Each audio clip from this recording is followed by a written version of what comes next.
9 minutes, 29 seconds. Take a moment to look at this timestamp. It's not quite 10 minutes, but it's close. It's short for a commute, for a walk or a bike ride, short for a film or an appointment, but it's a long song, a long time to not know where your child is. It's a long time to be in pain and distress, to feel fear. And it's a really long time to not be able to breathe. Those 9 minutes and 29 seconds, Derek Chauvin held his knee against George Floyd's neck, stopped the entire world in its tracks. Everyone who came across the footage stopped and stared. It spread like wildfire across social media, popping up without warning and showing a man slowly losing his life in one of the most shocking, disgusting, and horrifying ways anyone has ever seen. Even more harrowing was the display of police brutality and racism. A Black man pressed into the ground while a white police officer kneeled on his neck, squeezing the life from him as he cried over and over again that he couldn't breathe.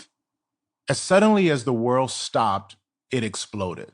Protests erupted across the country and across the globe.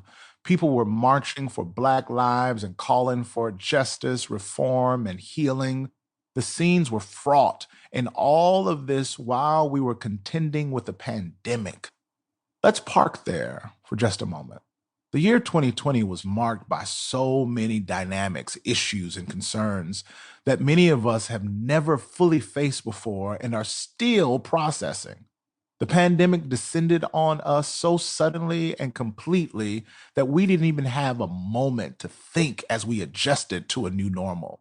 One week, we're gathering in buildings without masks, able to talk, hug, and be with our friends and family. And the next week, we were on lockdown, confined to our homes. People were panic buying toilet paper until it was scarce.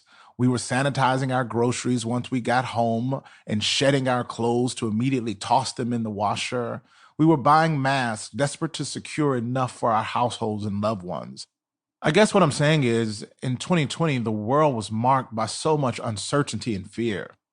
Anxiety and exhaustion were at an all-time high. And then George Floyd was killed. In those 9 minutes, well, they felt more like 9 years. It had been a few months into this dynamic of lockdown and racial tension when my family and I decided we had to get out of the house. We'd been home every day, stuck between news about the virus and the racial unrest, and we needed a change of scenery to take some time away. So my wife and I piled the kids into the car and we went for a drive. We live near the foothills in Southern California, which means that in just 20 or 30 minutes, we can head up into the hills and find a breathtaking natural scene to enjoy. After a little while, we found just that. We pulled over in a little rest area where there was no one else around and got out, still wearing our mask, of course, to enjoy the view before us. A few minutes later, 2 police officers showed up, parked maybe 100 feet or so away from my family. They were just hanging out and chatting, so I didn't pay them much attention. A moment later, though, I noticed my 9-year-old son head back to the car and get into the back seat. Shortly after he left, my 13-year-old daughter headed to the car to check on her charging phone. I was keeping an eye on them, and all was quiet. When my daughter came back, I asked her what her brother was doing. What she said next stopped me cold. He's afraid of the police. I looked around to where the police were still standing and chatting, and then back to the car where my son was sitting, nestled in the back seat. I made my way over to him, opened the car door, and poked my head in. "Isaac, what are you doing?" I asked. "Nothing," he said. "Why are you sitting in here all alone?" I asked. "No reason," he said. "Are you okay? What's the matter?" I pressed. "Nothing," he said again. I gave it a moment, took a beat. "Son, what's going on?" I asked again. When he finally answered, he told me just what his sister had said. He was scared of the police. Why?